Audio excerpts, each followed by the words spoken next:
Welcome back. Ashley Metzger of the Desert Water Agency joined us now to talk more about some water projects DWA and other agencies as well, right, are investing in to make sure that we have water in emergencies if we ever need them. God forbid, but you never know. Yes, this week there's been a lot of talk about water infrastructure because of what's happening up in Northern California with Oroville and that reservoir. It's been all over the news, not only statewide but nationwide.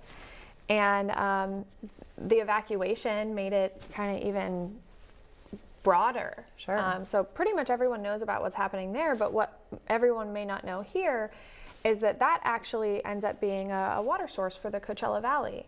So we, DWA and Coachella Valley Water District are state water project contractors. And what that means is that we invest in this system that Oroville is part of. And we take that water from Northern California and we're able to transport it down to Southern California.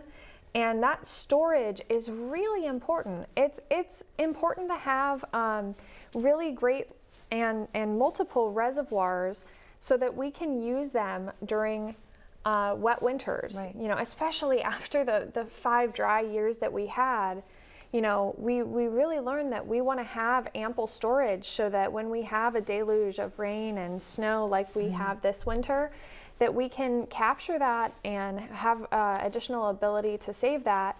And not only that, but it does help with flood control as well. So what have we learned about our current situation after all the rain we've been having, and we're getting more this weekend? Do we have enough storage? Do we need more? What is our situation? So locally, we're actually pretty fortunate because we're sitting on top of a huge storage reservoir, and that's our aquifer.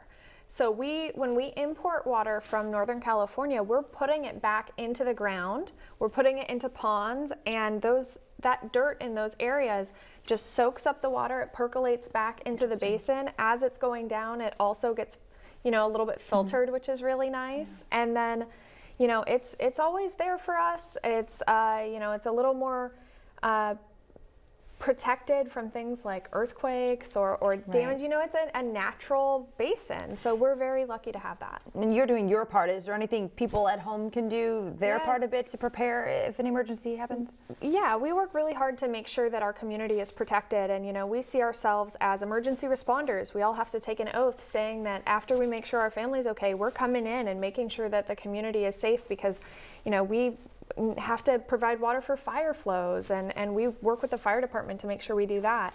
So at home, we would ask you to have water supplies available. Make sure that every 6 months or so you're keeping a case of bottled water in your home so that you have enough for at least a week or so supply. All right, yeah, you can do that. Just get a bunch of water and stash it away at home. Ashley, thanks so much for talking to us about this. Top stories coming up next. You're watching the Desert's News Leader.